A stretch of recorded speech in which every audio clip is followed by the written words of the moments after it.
So, Allison, what kind of family did you grow up in? I grew up in a single parent household with my father. And how did your family situation impact your upbringing? We faced challenges, but my father taught me the value of hard work. Hmm, alright. What about you? Do you have a family? Well, I'm not sure how relevant this is to the position I'm applying to. I would appreciate it if you were more collaborative. Do you want this job or not? Well, I do have a child. I am a single mom myself, and I have resilience both personally and professionally. Tough for you. Don't individuals from background like yours lack the skills and connection to thrive in a competitive environment? Background shouldn't be a barrier to success, it instills determination. Well, in my experience, those from disadvantaged backgrounds struggle to fit into high pressure corporate environments. Can you handle the demands of this job? I am more than capable. My background taught me resilience and adaptability. Frankly, I have my doubts. People like you rarely succeed in competitive fields. Excuse me? You heard me. Your background is a liability, not an asset. We're looking for candidates with more advantageous circumstances. That's unfair and discriminatory. My background doesn't define my capabilities. It's just the reality. You should lower your expectations. The job isn't for someone like you. I won't let your prejudice discourage me. I have the skills and determination to succeed, regardless of my background. Suit yourself, but don't be surprised when you fail. My name is Allison, and at the age of 23, I found myself juggling the roles of a college senior, a single mother, and an ambitious woman in New York City. Life hadn't always been easy for me, especially after my ex-boyfriend Tyler, who turned out nothing to be but a jerk, abandoned me as soon as he discovered I was pregnant. I fled to another city and went to college there. Left to care for our child alone, I knew I had to forge my own path and create a better future for both of us. He had not talked to me for 2 years, but I'd figured I was better off without him. Growing up, I had always admired my father, a highly respected executive at a prestigious bank. His unwavering dedication and success in his career served as an endless inspiration for me. I yearned to follow his footsteps, prove my worth, and achieve similar accomplishments. As I was really close to graduating college, I became laser focused on the goal of securing a job at my father's renowned bank. However, I was determined not to take the easy way out by relying on his influence. I wanted to prove myself based on my own merit and abilities. As I prepared to step into the world of corporate finance, I knew the road ahead would be challenging, but armed with a fierce determination, I marched into the bank with confidence. I decided not to disclose my connection to my father to anyone in the office. I wanted to be judged on my own merit, not on the kind of favoritism. I was determined to display professionalism and dedication that caught the attention of the hiring managers. After weeks, I finally received something that really filled me with a mixture of excitement and hope. It was an invitation for a final job interview at my father's prestigious bank. The prospect of working at the same institution where my father had made his impact felt like an important validation of my hard work. On the day of the interview, I walked into the sleek office building with a sense of purpose. As I sat across from Mrs. Anderson, the interviewer, I couldn't help but notice her piercing gaze. Unexpectedly, she delved into the interview with a series of questions that went beyond my qualifications and experience, probing into my personal life. So, Allison, what kind of family did you grow up in? I grew up in a single parent household with my father. And how did your family situation impact your upbringing? We faced challenges, but my father taught me the value of hard work. Alright. What about you? Do you have a family? Despite feeling really uneasy about the intrusive nature of her questions, I wanted to answer respectfully.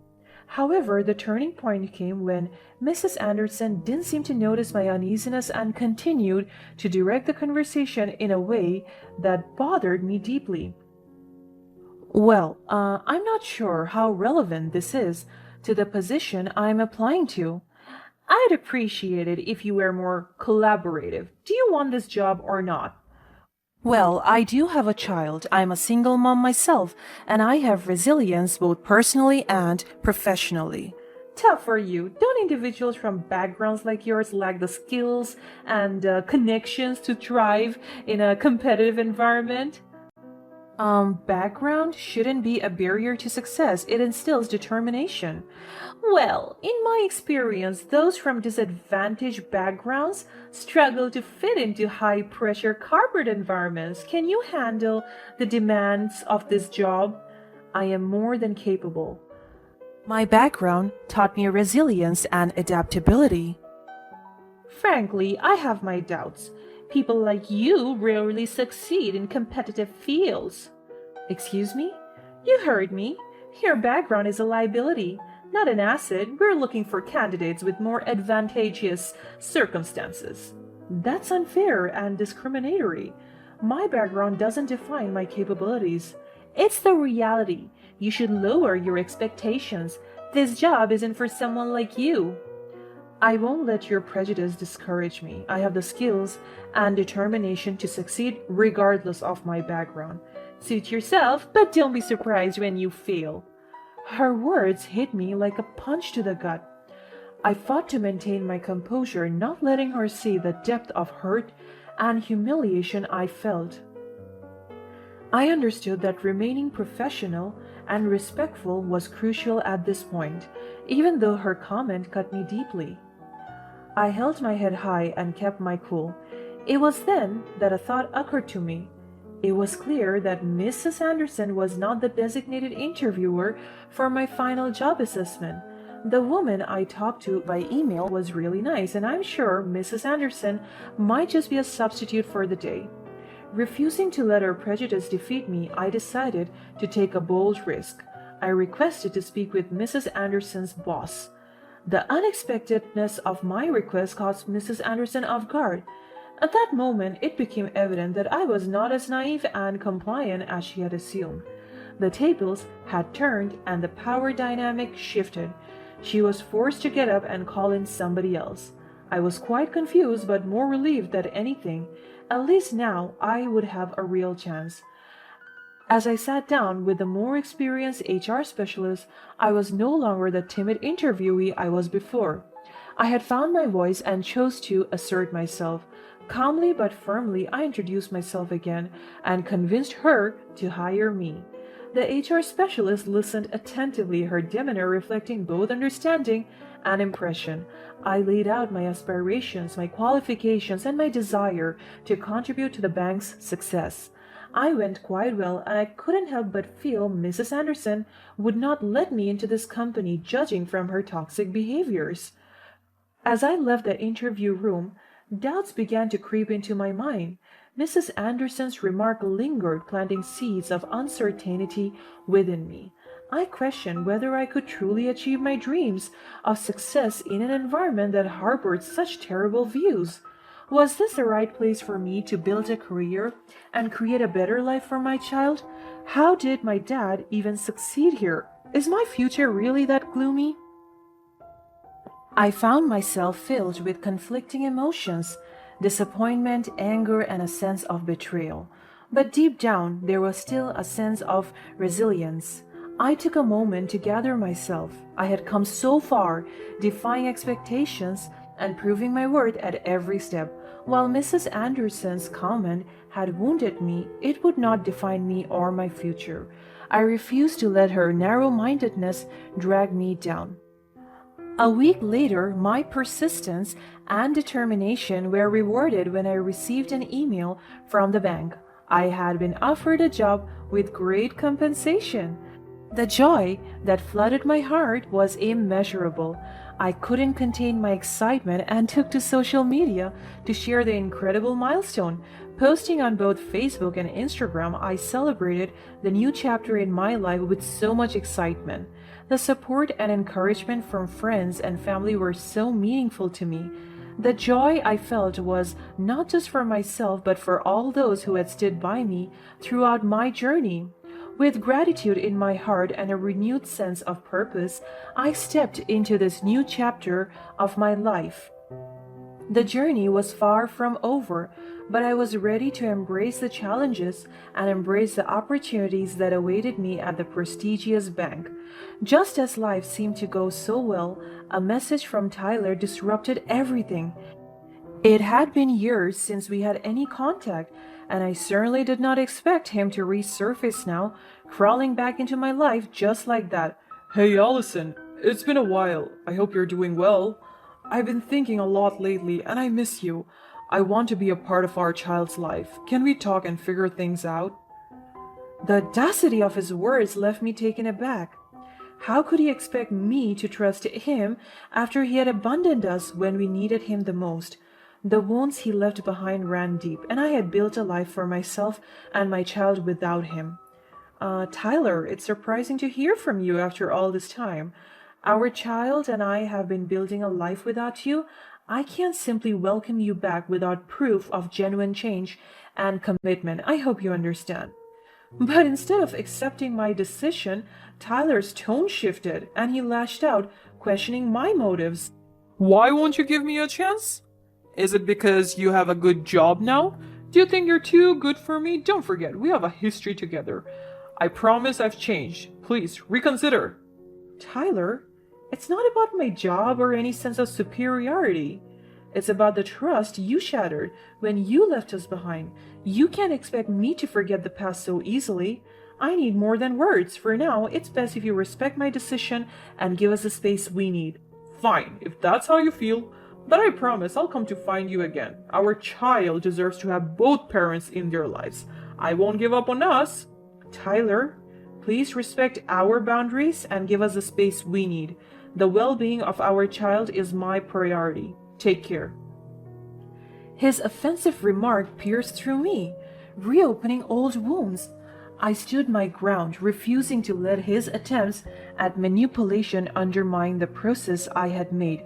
But deep down, I was devastated. In the aftermath of our encounter, a mixture of emotions swirled within me. Anger, disappointment, and vulnerability threatened to overshadow my recent triumphs. However, I refused to let Tyler's reappearance affect me. Finally, it came the time for me to go to my office. On the first day, something surprising caught my eye. I saw Tyler driving Mrs. Anderson to work. As they said goodbye, he called her Mom. It hit me all at once why Mrs. Anderson had been so mean to me. She was his mom. She must have hated me and blamed me for keeping the baby, thus making him move to another city. As if things were not bad enough in the office, I found myself working directly under Mrs. Anderson's authority.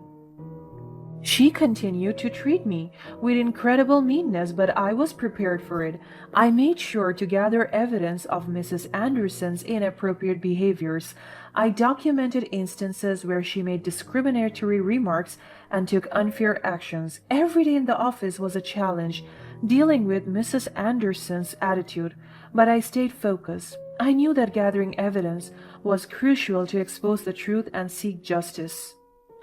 Finally, with all the evidence I had, I decided to confront Mrs. Anderson directly. I asked her why she had been so mean to me, knowing deep down that it had everything to do with her son. I even told her that I was aware of their connection and how it influenced her treatment of me. In response, Mrs. Anderson was meaner than ever. "Oh, so you finally figured it out, did you? Yes, it's because of my son. I told him to leave you and I stand by that decision. You were never good enough for him, and you certainly aren't deserving of a place in this prestigious bank. You thought you could just waltz in here pretending to be someone important? Well, let me tell you something, Allison. You will always be the girl who got knocked up and couldn't keep a man. You're pathetic." With trembling hands, I dialed my dad's number. I had previously warned him about this, and I knew he was just a few steps behind those walls, waiting to come in to help. Mrs. Anderson saw how quiet I was, and she thought she was winning. She kept talking. Actually, at this point, she was practically screaming. "You see, Allison, you will always be beneath me. Your aspirations, your dreams, they're all stupid and meaningless. You are nothing more than a burden to this company. I don't know why they even bothered hiring you. It's clear that you don't belong here, and you never will. You're just a reminder of your own failures." As Mrs. Anderson's terrible tantrum reached its peak, my dad walked into the scene, witnessing her unprofessional behavior firsthand. The presence of my father, a highly respected executive at the company, shocked Mrs. Anderson. The room fell into an uncomfortable silence. Without hesitation, my dad took charge of the situation. Mrs. Anderson's employment was terminated almost immediately. The company recognized her misconduct and swiftly took action. She lost her job and her reputation. After that, Tyler once again reached out to me. He had the audacity to ask for money, attempting to shift blame and responsibility onto me for his mother's termination. It became painfully clear that he was nothing more than a mommy's boy, crawling back into my life for financial gain. At that moment, I saw through his manipulative tactics and rejected his request once and for all. I refused to let him exploit me. I recognized the importance of standing up for myself and protecting the well-being of my child. I blocked him out of our life forever and watched as he and his mother struggled to make ends meet. In the aftermath of these events, I held my head high, knowing that I had confronted injustice and fought for what was right. The sense of accomplishment and pursuit of a fulfilling career became my driving force. With resilience and determination, I left behind the toxicity of the past and embraced a brighter, more promising future.